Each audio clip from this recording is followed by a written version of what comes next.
Kung bago ka pa lang sa aking YouTube channel, please subscribe at i-hit ang notification bell para updated ka sa aking bagong videos.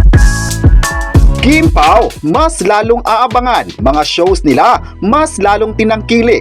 Ang buong detalye, alamin.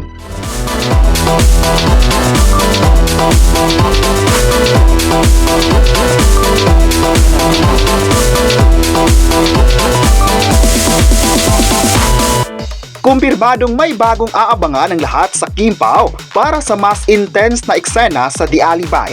Sa mga nakaraang episode nga ay kapit na kapit pa rin ng mga viewers sa kaganapan ni Stella at Vincent.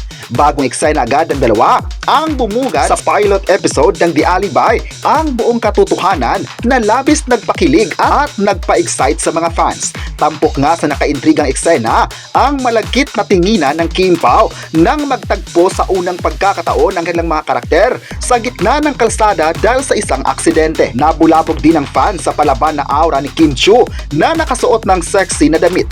Kaya inaabangan na nila ang susunod pang mga bagong eksena sa mas mahabang bersyon ng serye. Dahil dito masaya sila na may abangan pa silang mga malalaking eksena sa The Alibay at excited na sa mangyayari pa sa kwento. May nagsabi naman na iba talaga ang galing nila Kim Chiu at Paolo Avellino dahil nakuha nila ang kiliti ng mga viewers. May nagsabi naman na iba raw ang kwento ng The Alibay dahil may halong puzzle kung saan sasakit talaga ang ulo ng mga viewers kung ano ang mga susunod na pangyari.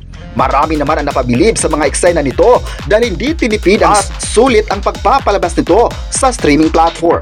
At kaya raw nagustuhan ng mga tao ay dahil world-class ang aktingan at bigati ng mga artista.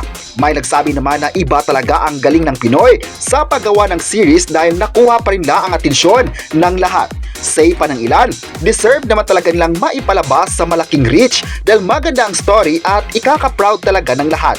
May nagsabi naman na sana raw ay mabibigyan ng malalaking proyekto pa ang Kim Pao after ng The Alibay dahil iba ang dating ng dalawang kapamilya stars. May nagsabi naman na mamahalin talaga ng mga tao ang Kim Pao dahil napaka-professional nito sa kanilang trabaho at consistent ang kanilang pagmamahal sa mga fans. May nagsabi naman na abangan pa nila ang lahat ng mga proyekto ng Kim Pao sa taong ito at manifesting na rin ang lahat na sana magkakaroon sila ng movie together.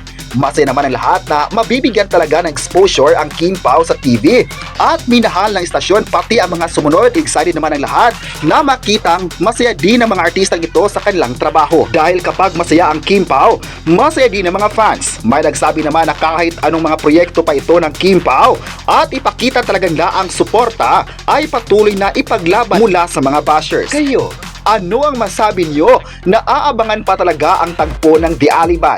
I-comment na kung proud ba kayo kina Kim Chiu at Paolo Avellino at huwag kalimutang i-subscribe ang ating YouTube channel.